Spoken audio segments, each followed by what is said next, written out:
அஸ்ஸலாமு அலைக்கும் வணக்கம். இன்னைக்கு நாம யூனிட் 4 ஸ்டார்ட் பண்ணிக்கிறோம். இந்த யூனிட் 4ல நான் மெயினா படிக்க போறது வாயுக்களை பத்தி தான் படிக்க போறோம். யூனிட் 4ல நான் மெயினா படிக்க போறது வாயுக்கள் சம்பந்தமா தான் படிக்க போறோம். அதுல நாங்க சடப்பொருள் என்னன்னு நாங்க ஜெனரல் கெமிஸ்ட்ரியில படிச்சிக்கிறோம். இருந்தாலும் இந்த கேசஸ்க்கு கீழே நான் கொஞ்சம் சடப்பொருள்னா என்னன்னு சொல்லி அதுல வகைகளை சொல்லிட்டு அதுக்கப்புறம் நாங்க கேசஸ்க்கு கீழே போவோம், அதாவது வாயுக்களுக்கு கீழே போவோம். இப்ப முதல்ல உங்களுக்கு சடப்பொருள் அப்படின்னா என்னன்னு தெரியும். சடப்பொருள், இந்த சடப்பொருள்னா நன்றி. இந்த சடப்பொருள்னு சொல்றது அதுக்கு நாம ரெண்டு பாயிண்ட சொல்லுவோம். திணிவை கொண்டதும் இது முதலாவது பாயிண்ட் நீங்க சொல்லணும். ரெண்டாவது சொல்லணும் வெளியில் அல்லது வெற்றிடத்தில் இடத்தை அடைப்பதுமான பதார்த்தம். இடத்தை அடைப்பதுமான பதார்த்தங்கள் சொல்லும். சடப்பொருள் என்னன்னா இந்த ரெண்டு பாயிண்ட் தான் இதுல உள்ளடக்கப்படும். திணிவை கொண்டதும் வெளியில் அல்லது வெற்றிடத்துல இடத்தை அடைக்கக்கூடியதுமான பதார்த்தங்களை நாங்க சடப்பொருட்கள் சொல்லுவோம். சரியா? இந்த சடப்பொருட்கள்ல உங்களுக்கு தெரியும் மூணு வகை.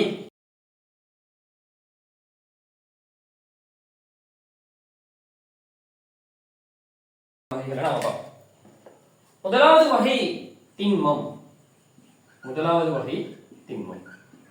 அடுத்தது திரவம். மூணாவது வாயு. சடப்பொருட்கள்ல திண்மம், திரவம், வாயு மூன்று வகை இது. இதுக்கப்புறம் நாங்க இந்த வாயுக்கள் சம்பந்தமா தான் இங்க உள்ள இந்த வாயுக்கள் சம்பந்தமா தான் நாங்க டீப்பா இந்த யூனிட் கீழே படிக்க போறோம். சரியா? டீப்பா படிக்க போறது இந்த வாயுக்கள் சம்பந்தமாக. இந்த சடப்பொருட்கள்ல இப்ப ஒண்ணு ரீசெண்டா கண்டுபிடிச்சிக்கிறாங்க, பிளாஸ்மான்னு கண்டுபிடிச்சிக்கிறாங்க. சொல்ற ஒண்ணு கண்டுபிடிச்சிக்கிறாங்க. சோ இந்த பிளாஸ்மான்னு சொல்றது என்னன்னு நீங்க லைட்டா சர்ச் பண்ணிக்கோங்க. அது தேவையில்லை, லைட்டா சர்ச் பண்ணிக்கோங்க. எங்க சிலபஸ்ல இந்த பிளாஸ்மா இல்ல. சோ திண்மம், திரவம், வாயு அதுலயும் மெயினா நாங்க இந்த வாயுக்களை தான் இதுல தொடர்ந்து பார்ப்போம். இந்த கேசஸ் யூனிட் கீழ வாயுக்கள் சம்பந்தமாக அதுல நடத்தைகளை நாம பார்ப்போம். இதுதான் இதுல உள்ள ரஃப் ஐடியா. சரியா? அடுத்தது இந்த சடப்பொருட்களை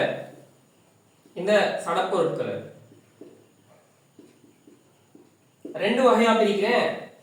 எப்படின்னா தொட்டுணர கூடியது, லைட்டா பார்த்துருக்கோம், தொட்டுணர கூடியது. அடுத்தது தொட்டுணர முடியாதது, தொட்டுணர முடியாதது. சரியா? சடப்பொருட்கள்ல தொட்டுணர கூடியது நீக்குது, தொட்டுணர முடியாதது நீக்குது. தொட்டுணர கூடியது கீழே திண்மமும் திரவமும் வரும். இந்த திண்மத்தை கீழே நீங்க மணல் சொல்லலாம், திரவத்தை கீழே நீர் சொல்லலாம். உங்க ரிசர்ச் புக் கீழே திண்மத்துக்கு மணல் தந்திக்கிறாங்க, திரவத்துக்கு நீர் தந்திக்கிறாங்க. தொட்டுணர முடியாதது கீழே வாயுக்கள் வரும். இந்த வாயுக்கள்ல நீங்க O2 உதாரணத்துக்கு சொல்லணும். தொட்டுணர முடியாத கீழே வாயுக்கள். அப்ப இந்த தொட்டுணரக்கூடியது, தொட்டுணர முடியாதுன்னு ரெண்டு வகைகளே அதையும் கொஞ்சம் பார்த்துக்கோம். சரியா? அப்ப உங்களோட கூற்று கேள்விகளே இந்த கூற்று கூட கேட்கணும். சரியா? சடப்பொருட்கள் எல்லாம் தொட்டுணரக்கூடியவை அப்படின்னு ஒரு கூற்று தந்தா அது சரியா பிள்ளையானு நீங்க தெரிஞ்சுக்கணும். சடப்பொருட்கள் எல்லாமே தொட்டுணரக்கூடியது இல்ல, தொட்டுணர முடியாததும் இருக்குது. சோ அந்த மாதிரி இது கூற்று கேள்வி கீழே கேட்கக்கூடிய கூற்றுகள். சோ இதையும் கொஞ்சம் லைட்டா பார்த்துக்கோங்க. இந்த சடப்பொருட்களை தொட்டுணரக்கூடியது நீக்குது, தொட்டுணர முடியாததும் நீக்குது. சரியா? இதான் உள்ள ஐடியா சடப்பொருள். அப்ப சடப்பொருள் என்ன? திணிவை கொண்டதும் வெளியில அல்லது வெற்றிடத்துல இடத்தை அடைக்கக்கூடியதுமான பதார்த்தங்களை நாங்க சடப்பொருட்கள் சொல்றோம். இந்த சடப்பொருட்கள்ல மூன்று வகை இருக்குது: திண்மம், திரவம், வாயு. சரி, இதுல வாயுக்கள் சம்பந்தமா தான் பார்க்க போறோம். அதை பார்த்துக்குவோம். அடுத்து சடப்பொருட்களை ரெண்டா பிரிக்கலாம். தொட்டுணரக்கூடியது, தொட்டுணர முடியாதது. சரி, அதுல திண்மம், திரவம் தொட்டுணரக்கூடியதுல வருது, தொட்டுணர முடியாதது கீழே வாயுக்கள். சரியா? இதை விளையாடுவோங்க. சரியா? நாங்க அடுத்த பாட்டுக்குள்ள போவோம். இதை நல்லா விளையாடுவோம்.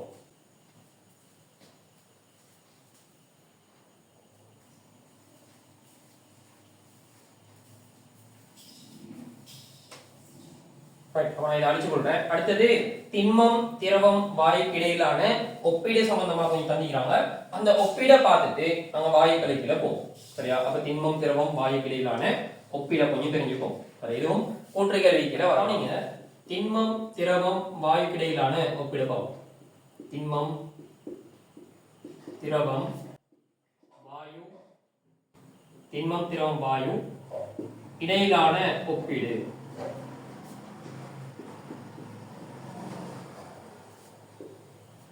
சரியா? இதுல சார்ட்டா பிரிக்கிறேன். திண்மம், அடுத்தது திரவம், அடுத்தது வாயு. இதுக்கு இடையிலான ஒப்பீடு நாம பார்க்கலாம்.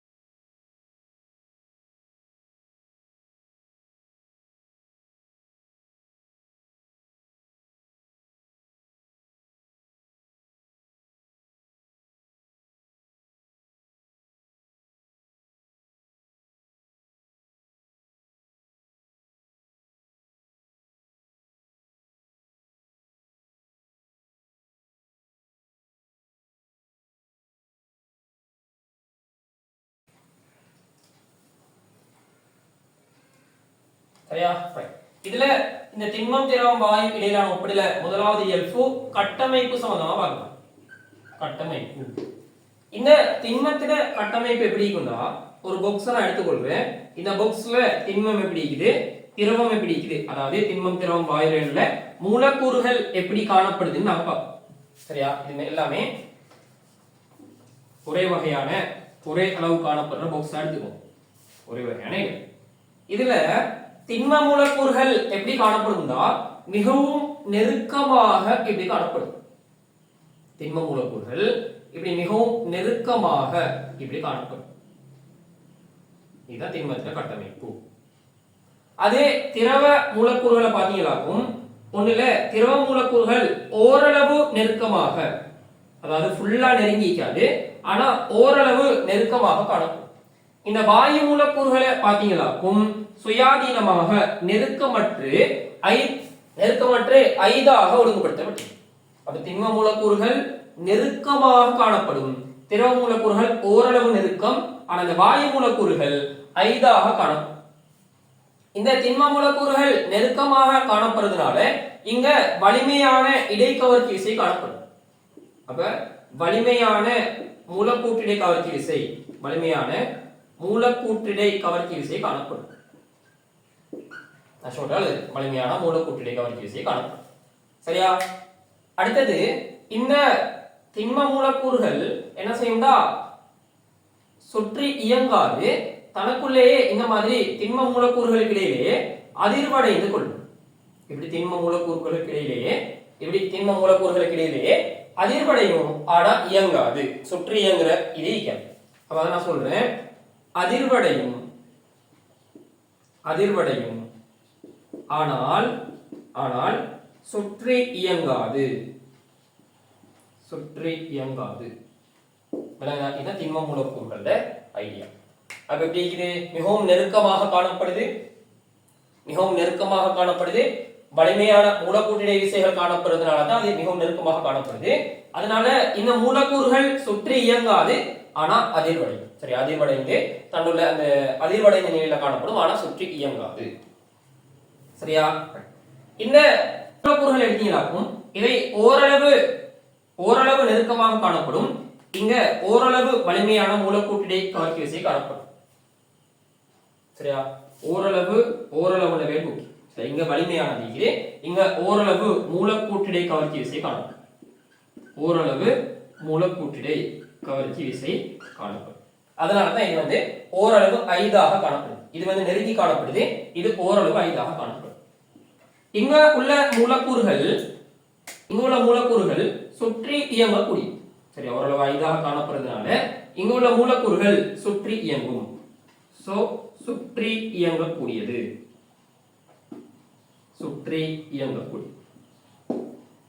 சரியா? திரவ மூலக்கூறுகள் ஓரளவு நெருக்கமாக காணப்படுது, ஏன்னா ஓரளவு மூலக்கூற்றிடை கவர்ச்சி விசை, இதோட ஒப்பிடும்போது மூலக்கூற்று கவர்ச்சி விசை டிபார்ட்மெண்ட் இங்க குறைவு. அதனால இந்த திரவ மூலக்கூறுகள் சுற்றி இயங்கக்கூடியதாக காணப்படுது. சரியா? அதையும் பார்த்துக்கோங்க. அப்ப இந்த திரவ மூலக்கூறுகள் சுற்றி இந்த வாயு மூலக்கூறுகளை பார்த்தீங்களாக்கும் இங்க மூலக்கூற்றிடை கவர்ச்சி விசை நலிவானது. மூலக்கூற்றிடை கவர்ச்சி விசை நலிவானது, இந்த வேர்ட் நீங்க படமா நலிவானது. மூலக்கூற்றிடை கவர்ச்சி விசை நலிவானது. அதனால இந்த மூலக்கூறுகள் அதிட விருப்பப்படி பரவி திரியலாம். ஆகவே விரைவாக சுற்றி இயங்கும், விரைவாக சுற்றி இயங்கும், விரைவாக சுற்றி விளைஞ்சா. அப்ப இதான் ஒப்பீடு. அப்ப திண்ம மூலக்கூறுகள் நெருக்கமாக காணப்படும், இது ஓரளவு நெருக்கம், இது 5ஆக காணப்படும். வலிமையான மூலக்கூற்றிடை கவர்ச்சி விசை காணப்படும்.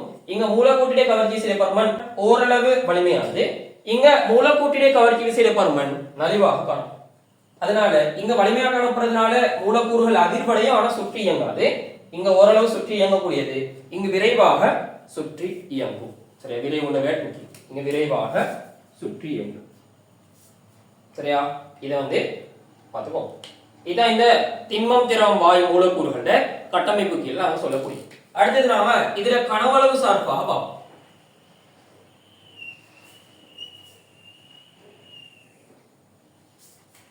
இரண்டாவது இயல்பு கனவளவு. இங்க கனவளவு சார்பா நாம சொல்லும் போது இந்த திண்மத்தில கனவளவு திட்டமானது, இந்த திண்மத்தில கனவளவு திட்டமானது. திரவத்தில கனவளவு எடுத்துக்கொண்டாலும் இந்த திரவத்தில கனவளவும் திட்டமானது. சரியா, ஆனா இந்த வாயுல கனவளவை நாம சொல்லும் போது இத திட்டமானதுன்னு சொல்லலாம், திட்டமானது நம்ம அக்யூரேட்டா சொல்லலாது. ஆனா இந்த வாயுன்னு சொல்றது பாத்திரத்தில கனவளவை அடைக்கும், பாத்திர கனவளவை அடைக்கும். இப்படிதான் உங்களோட ரிசோர்ஸ் புக்ல இந்த வேர்ட் யூஸ் பண்ணிக்கிறாங்க, பாத்திர கனவளவை அடைக்கும். சொல்றாங்க கொள்கலத்தின் கனவளவை அடைப்பது. அதான் நான் சொல்லிக்கிறேன், பாத்திரத்தின் கனவளவை அடைக்கும். அப்ப திண்மத்திலேயும் திரவத்திலேயும் கனவளவுன்னு சொல்றது திட்டமான கனவளவுன்னு சொல்லலாம். ஆனா வாயுர கனவளவை நாம திட்டமானதுன்னு சொல்லலாது, ஆனா பாத்திரம் அல்லது கொள்கலத்திலே கனவளவு அடைக்கக்கூடியதுன்னு சொல்லணும். கனவளவு சார்பாக இந்த திண்மம் திரவம் வாயுக்கு சொல்லக்கூடிய விஷயம். அடுத்தது வடிவம் சார்பாக சொல்லும். வடிவம் சார்பாக சொல்லும். திண்மத்துக்கு மட்டும்தான் திட்டமான வடிவம் உண்டு, திட்டமான வடிவம் உண்டு. சரியா, இப்போ உதாரணத்துக்கு இந்த திண்மத்துக்கு நாங்க இரும்பு சொன்னா அந்த இரும்புக்கு திட்டமான வடிவம். ஆனா திரவத்தை எடுத்துக்கொண்டா இங்க திட்டமான வடிவம் இல்ல, திட்டமான வடிவம் இல்ல. ஆனா பாத்திரத்தில வடிவத்தை பெறும், திட்டமான வடிவம் இல்ல, ஆனா ஆனா பாத்திரத்தில வடிவத்தை பெறும், பாத்திர வடிவத்தை பெறும், பாத்திர வடிவத்தை பெறும். நீங்களே யோசிச்சு பாருங்க, ஒரு நீர் எடுத்துக்கோங்க, நீருக்கு வடிவம் இல்லை, ஆனா ஒரு பாத்திரத்துல நாம ஊத்துனா அந்த பாத்திரத்தில வடிவத்தை இந்த நீர் பெறக்கூடியதாக. வாயு மூலக்கூறுகளும் அப்படித்தான். இந்த வாயு மூலக்கூறுகளுக்கு திட்டமான வடிவம் இல்ல, திட்டமான வடிவம் இல்ல, ஆனா கொள்கலத்தின் வடிவத்தை முற்றாக அடைக்கும், கொள்கல வடிவத்தை முற்றாக அடைக்கும், முற்றாக அடைக்கும். சரியா, அப்ப ஒரு வாயு மூலக்கூறை நாங்க ஒரு கொள்கலத்துல போட்டா அந்த வாயு மூலக்கூறுட இந்த உதாரணத்துக்கு பாத்துக்கோங்க, இந்த இடத்துல இப்படி ஒரு கொள்கலம் இருக்குது, இதுல நாங்க O2 வாயுவை போடுறோம், இதுல நாங்க O2 வாயுவை போடுறோம், போட்டு இதை நாங்க மூடிட்டோம்னா இந்த வாயுட கனவளவு என்ன செய்யணும், இந்த வாயு மூலக்கூறு இந்த கொள்கலத்தை ஃபுல்லா நிரப்பி இந்த கொள்கலத்திட கனவளவை ஃபுல்லா பெறும். சரி, இதாங்க சொல்றாங்க திட்டமான வடிவம் இல்ல, ஆனா கொள்கலத்திட கனவளவை நிரப்பி அந்த கொள்கலத்திட வடிவத்தை பெறக்கூடியதாகிக்கும் இந்த வாயு மூலக்கூறு. சரி, அப்ப வடிவம் சார்பா சொல்லும் போது அதான் நம்ம சொல்லலாம், இங்க திட்டமான வடிவம் இருக்குது, இங்க திட்டமான வடிவம் இல்ல, ஆனா பாத்திரத்தில வடிவத்தை பெறும். சரியா, இங்க நீங்க ஒரு பொட்டில்ல நீரை ஊத்துறதா ஞாபகம் வச்சுக்கோங்க, நீரை நாங்க இப்படி ஊத்துனா இந்த வடிவத்துல நீர், அதே இந்த பாத்திரத்தை நாங்க இப்படி கிடைச்சு பிடிச்சிக்கிறோம் வைங்க, இதே அளவு நாங்க நீரை ஊத்துனா இது இந்த வடிவத்துல இப்படி சரிவான ஒரு வடிவத்துல. சரி, அதான் நாங்க சொல்றோம் பாத்திர வடிவத்தை பெறும். ஆனா வாயு மூலக்கூறுகள் எடுத்தா திட்டமான வடிவம் அங்க இல்ல, ஆனா கொள்கலத்திலே முழு கடவளைவையும் நிரப்பி அந்த வடிவத்தை பெறக்கூடியதாக இருக்கும். இதான் நாங்க வடிவம் சார்பாக சொல்லக்கூடிய விஷயம்.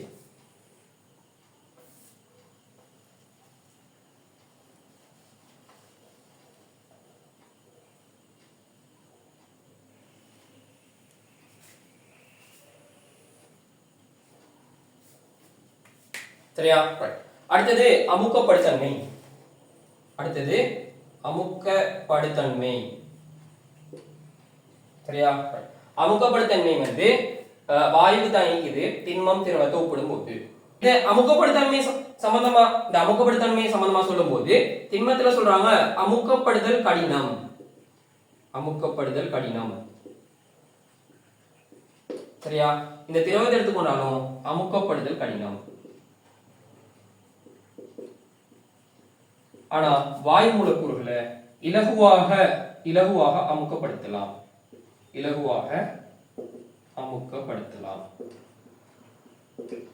சரியா? இப்ப இந்த திண்மம் வந்து அமுக்கப்படுறத நீங்க பாத்துட்டீங்க. லோட் ஒரு டிப்பர் ஒண்ணு ஒரு மண் லோடோட போகுதுன்னா சில இடத்துல நீங்க பாத்தீங்க கூட ஒரு காப்பட் ரோட்ல அந்த டிப்பர் போகும்போது அந்த காப்பட் ரோட் அழகா அப்படி அவிழ்ந்துட்டு வரும். அதாவது அப்படி கீழே பெய்த்து அப்படி மேல வரும் அந்த காப்பட் ரோட். சரி, அப்போ வந்து பெரிய நிபந்தனைகள்ல பெரிய பாரமாகிற டைம்ல இந்த திண்மம் வந்து அமுக்கப்படக்கூடியதாக இருக்கும். ஆனா நாங்க லேசா இப்போ நாங்க தரைக்கு மேல நிக்கிறோம். ஆனா இந்த திண்மம் இப்ப நாங்க வந்து தரைக்கு மேல நிக்கிறோம். ஆனா இந்த தரை வந்து அமுக்கப்பட்ட நிலையில தான் காணப்படுது. ஆனா நாங்க அந்த அமுக்கப்பட்டதை எங்களால பார்க்கல. சரியா? அப்ப வந்து அமுக்கப்பட இயலும், ஆனா கஷ்டம். இந்த திண்மத்தையும் திரவத்தையும் பொறுத்த மட்டும். ஆனா வாயு மூலக்கூறுகளை இலகுவா அமுக்கலாம். இப்ப பாருங்க, ஓட்டு மூலக்கூறை, அதாவது வழியை பாருங்க, நான் அமுக்குறேன். அப்ப வாயு மூலக்கூறுகளை எங்களுக்கு அமுக்கலாம், ஆனா திண்மம் திரவத்தை அமுக்கப்படுத்துறது கஷ்டம். சரியா? இது அமுக்கப்படுத்தமையில நாங்க சொல்லக்கூடிய. அடுத்தது உங்களுக்கு அடர்த்தி சார்பாக சொல்றாங்க.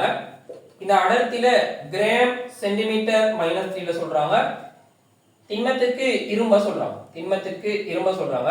இரும்புட அடர்த்தி 7.84 கிராம் சென்டிமீட்டர் -3 வரும்.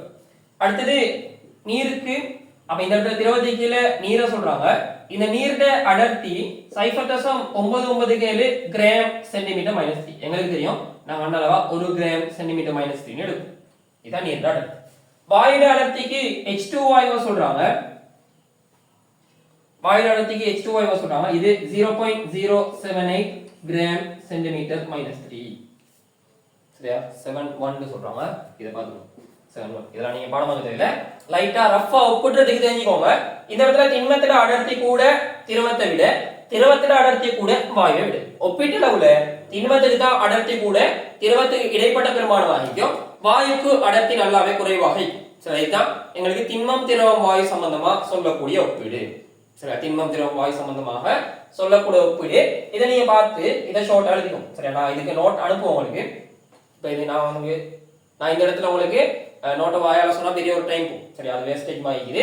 சோ நான் உங்களுக்கு ரஃபா நான் விளக்கப்படுத்துற மாதிரி எல்லா பாயிண்டையும் விளக்கப்படுத்துவேன். அதுக்கப்புறம் நான் உங்களுக்கு நோட்டா அனுப்புவேன். சரியா? இருந்தாலும் நீங்க படிக்க சொல்ல இந்த நோட்டை நீங்க ரஃபா கையால் எழுதி படிச்சு கொள்றது நல்லது. சரியா? அதுக்கப்புறம் நீங்க உங்களோட நோட்டை எழுதிக்கோங்க. சரியா? படிக்க சொல்ல நீங்க ரஃபா ஒரு பேப்பர்ல திண்மம் திரவம் வாயுன்னு போட்டு அதுல ஒப்பிட லைட்டா எழுதிக்கோங்க. ஷார்ட் நோட் மாதிரி எழுதிக்கோங்க. சரியா? நாங்க அடுத்த விஷயத்துக்கு போவோம். ரைட், நான் அடுத்த போவோம். நான் இதை அழிச்சு கொடுறேன்.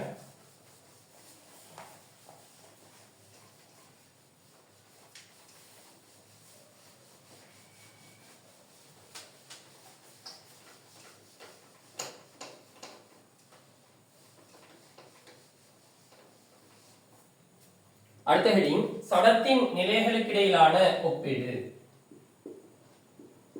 சடத்தின் நிலைகளுக்கிடையிலான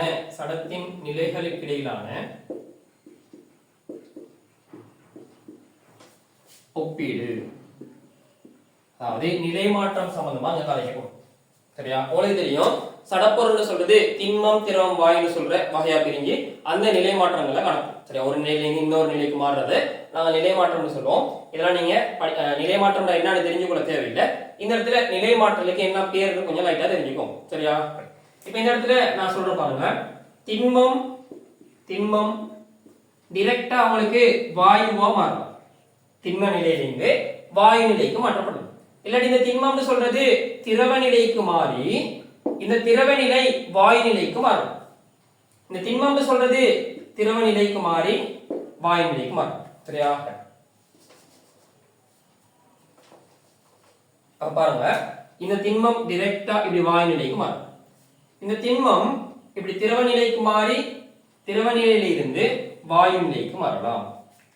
இல்லாட்டி இந்த வாயு நிலை திண்மமாக மாறலாம். இந்த வாயு நிலை திண்மமாக மாறலாம். சரியா? இந்த வாயு நிலை திண்மமாக மாறலாம்.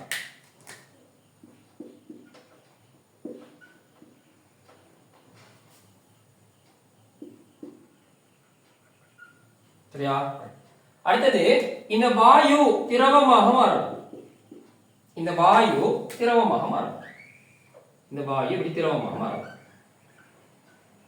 சரியா? திரவம் வாயுவா மாறுற மாதிரி வாயு திரவமாக மாறும். இந்த திரவம் திண்மமாக மாறலாம். திரவம் திண்மமாக மாறும். அப்ப திண்மம் திரவமாக மாறுற மாதிரி திரவமும் திண்மமாக மாறலாம். சரியா? இதுக்கெல்லாம் பேர் இருக்குது. இந்த பேரை நீங்க தெரிஞ்சுக்கோ. இந்த திண்மம் திரவமா மாறுறதுனால உருகுதல் சொல்லுவோம். உருகுதல். திண்மம் திரவமா மாறுறது உருகுதல் சொல்லுவோம். இந்த திரவம் வாயுவா மாறுறது ஆவியாதல் சொல்லுவோம். ஆவியாதல். திரவம் வாயுவா மாறுறது ஆவியாதல் சொல்லுவோம். அடுத்தது வாயு திரவமாகிறது. இந்த வாயு திரவமாகிறது நாங்க ஒடுங்குதல் சொல்லுவோம். ஒடுங்குதல். இந்த திரவம் திண்மமாகிறது. திரவம் திண்மமாகிறது உறைதல் சொல்லுவோம். சரியா? இதான் நடக்கிற விஷயம். அப்ப திண்மம் திரவமா மாறுறது, திண்மம் திரவமா மாறுறது உருகுதல் சொல்லுவோம். திரவம் வாயுவா மாறுறது ஆவியாதல் சொல்லுவோம். இந்த வாயு திரவமாகிறது ஒடுங்குதல் சொல்லுவோம். இந்த திரவம் திண்மமாகிறது உறைதல் சொல்லுவோம். டிரெக்டா திண்மம் வாயுவா மாறுறது, திண்மம் டிரெக்டா வாயுவா மாறுறது பதங்கமாதல் சொல்லுவோம். பதங்கமாதல். நீங்க பாத்துப்பீங்க, கற்பூரம் டிரெக்டா வாயுவா மாறும். இந்த நிலையை நாங்க சொல்றது பதங்கமாதல். அப்ப திண்மம் ஒண்ணு டிரெக்டா வாயு நிலைக்கு மாறும். அதே போல இந்த வாயு நிலையிலிருந்து திண்ம நிலைக்கு மாறுறதுக்கு நாங்க சொல்றது படிவாதல். படிவாதல்.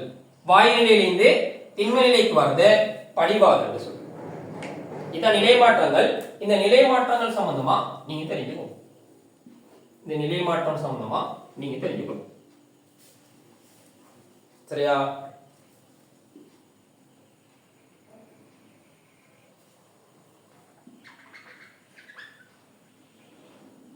இந்த நிலை மாற்றம் சம்பந்தமா நீங்க தெரிஞ்சுக்கணும். இந்த நிலை மாற்றல் சந்தர்ப்பத்துல இந்த வெப்பநிலை மாற்றப்பட்டதுனால தான் இந்த நிலைகள் மாறுபடுது. ஒரு நிலையிலிருந்து இன்னொரு நிலைக்கு மாறுறதுக்கு காரணம் வெப்பம் பரிமாற்றப்படும். கவனிங்க, நல்லா விளையாடுங்க. இப்ப நான் ஒரு சடப்பொருள் திண்ம நிலையில இருந்து திரவ நிலைக்கு மாறுது. அதே மாதிரி திரவ நிலையில இருந்து வாயு நிலைக்கு மாறுதுன்னு எடுத்துக்கோ. ஒரு சடப்பொருள் திண்ம நிலையிலிருந்து திரவ நிலைக்கு மாறுது, திரவ நிலையிலிருந்து வாயு நிலைக்கு மாறுது. நான் இதை இப்படி காட்டி கொடுறேன், உங்களுக்கு ஒரே பார்வையில பார்த்துக்கொள்ளும். கவனிங்க, ஒரு சடப்பொருள் திண்மத்தில இருந்து திரவத்துக்கு மாறும். அதே மாதிரி திரவத்தில இருந்து வாயு நிலைக்கு மாறும். இது ஒரு பெண். அடுத்தது இந்த சடப்பொருள் வாயு நிலையிலிருந்து திரவ நிலைக்கு மாறும். திரவ நிலையில இருந்து திண்ம நிலைக்கு மாறும். விளங்குதா? திண்மத்திலிருந்து திரவத்துக்கு மாறுது, திரவத்தில இருந்து வாயுக்கு மாறுது. அடுத்தது வாயுல இருந்து திரவத்துக்கு மாறுது, திரவத்தில இருந்து திண்மத்துக்கு மாறுது. இந்த சந்தர்ப்பத்துல அதாவது திண்ம நிலையிலிருந்து திரவ நிலைக்கு மாறுற சந்தர்ப்பத்துல இங்க வெப்பம் உள்ளெடுக்கப்படுது. வெப்பம் உள்ளடக்கப்பட்டா வெப்ப சக்தி அதிகரிக்கப்படுது. ஆகவே அங்க மூலக்கூட்டிடை கவர்ச்சி விசைகள் குறையுது. திண்மத்தை விட திரவத்துல மூலக்கூட்டிடை கவர்ச்சி விசை குறைவு. சரியா? அப்ப திண்மத்திலிருந்து திரவத்துக்கு போகும்போது வெப்பம் உள்ளடக்கப்படுது. சோ வெப்ப சக்தி அதிகரிக்குது, மூலக்கூட்டிடை கவர்ச்சி விசை குறையுது. அப்ப திரவ நிலையிலிருந்து வாயு நிலைக்கு போகும்போதும் அப்படிதான் வெப்பம் உள்ளடக்கப்படுது.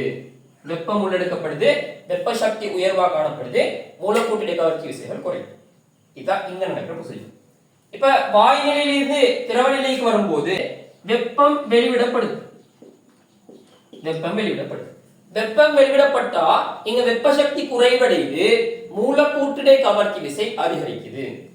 அப்ப இங்க போகும்போதும் வெப்பம் வெளிவிடப்படுது, வெப்ப சக்தி குறைவடையுது, மூலக்கூட்டிடை கவர்ச்சி விசை கூடும். அப்ப இந்த திசையை நோக்கி போகும்போது வெப்ப சக்தி அதிகரிக்குது, மூலக்கூற்றிடை கவர்ச்சி விசை குறையுது. அதாவது இந்த திசையை நோக்கி போகும்போது, இப்படி மார்க் பண்றேன். இந்த திசையை நோக்கி போகும்போது வெப்ப சக்தி அதிகரிக்குது, மூலக்கூற்றிடை கவர்ச்சி விசை குறையுது. அதே இந்த திசையை நோக்கி வரும்போது வெப்ப சக்தி குறைவடைது, மூலக்கூற்றிடை கவர்ச்சி விசை கூடுது.